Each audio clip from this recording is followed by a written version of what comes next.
मक्का joint defence pact से पाकिस्तान इतरा रहा है, लेकिन इस समझौते का पाकिस्तान में मजाक उड़ाया जा रहा है और सवाल किया जा रहा है कि क्या पाकिस्तान पर किसी ने हमला किया तो सऊदी मदद के लिए आगे आएगा।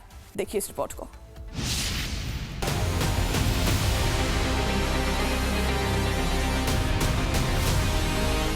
क्या ऑपरेशन सिंदूर से बिलबिला रहा है पाकिस्तान?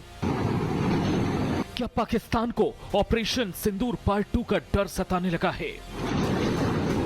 ये सवाल इसलिए उठ रहे हैं क्योंकि पाकिस्तान अब सऊदी अरब और तुर्की की शरण में है, और वो भी इस मकसद से कि भारत अगर उस पर हमला करे तो ये देश उसका बचाव करे।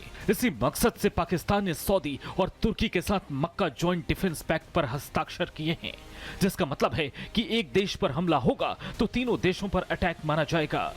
इजराइल के तनाज़ुर में तो सारे मुस्लिम ममालिक को इकट्ठा होना चाहिए। तो मेरा ख्याल है कि ये एक कम से कम जो है ना, एक ऐसा सिचुएशन है जिसको मुसलमान सारे इस्लामिक वर्ल्ड को मिलके जो है कन्फ्रंट करना पड़ेगा। प्लेटफॉर्म पे मुस्लिम दुनिया को इकट्ठा होना चाहिए। जो हमने क्रिएट किया है, ये शुरुआत है इस्लामिक वर्ल्ड के इत्तेहाद की, चाहे वो हमारे बायलैटरल डिस्प्यूट्स हैं। मेरा ख्याल है उसके ऊपर भी ये इस प्लेटफॉर्म पे आने चाहिए, जितने भी हम मुस्लिम दुनिया के ममालिक हैं।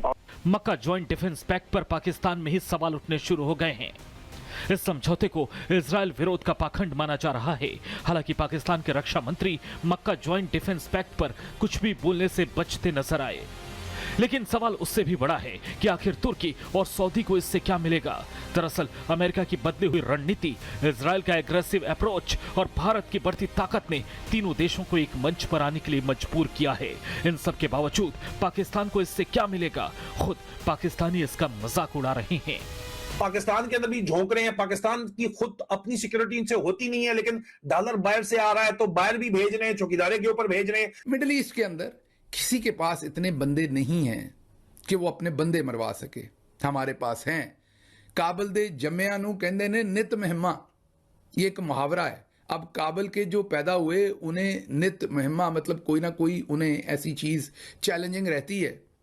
लेकिन हमारे लिए ये कि पाकिस्तान वालों को नित कोई ना कोई पराई जंग मिलेगी, किराए पे हमें कोई लेके जाएगा, हम लड़ेंगे तो पैसे आएंगे।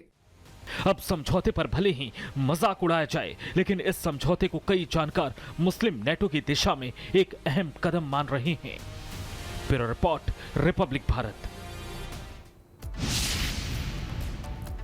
पाकिस्तान के इस्लामाबाद में मस्जिद की चौखट आतंकी के लिए जहन्नुम की सीढ़ियां साबित हुई। मस्जिद पहुंचते ही आतंकी सीधा जहन्नुम की सैर पर निकल पड़ा। आखिर कौन है ये आतंकी और कैसे हुई उसकी मौत, इस रिपोर्ट में देखिए।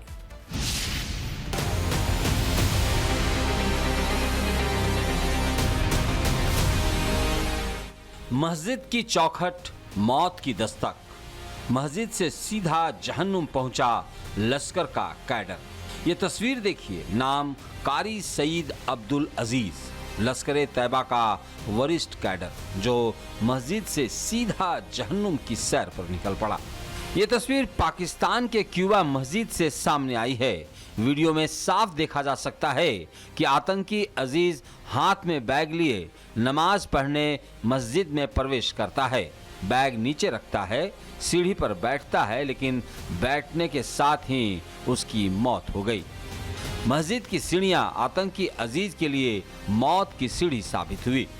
खबरों की माने तो नमाज से पहले आतंकी ने अज्ञात स्थान पर खाना खाया था, लिहाजा आशंका जताई जा रही है कि खाने में जहर था, जिससे उसकी मौत हो गई।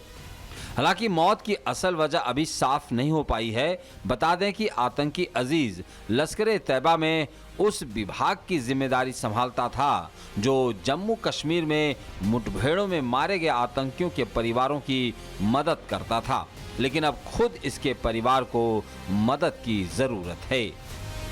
Bureau report, Republic Bharat.